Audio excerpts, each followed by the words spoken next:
నిరంతరమే వెలిసెర బొమ్మ ప్రతి వాడన నిలుపగలిగే యోధులే రమ్మా ఒక వాడకి పరిమితమా అంబేద్కరుడు ప్రతి వాడికి హక్కులను పంచినవాడు తను రాసిండు రాజ్యాంగం దేశం కోసం తను చేసిండు పోరాటం అందరి కోసం తను రాసిండు రాజ్యాంగం దేశం కోసం తను చేసిండు పోరాటం అందరి కోసం చీకటిని తరిమేసి వెలుగైనాడు జై భీమ్ జనగుండె నినాదం అందరం ఒకటై గెలవాలి సమాజం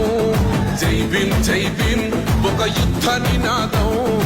అందరి కోసం గది పోరు ప్రవాహం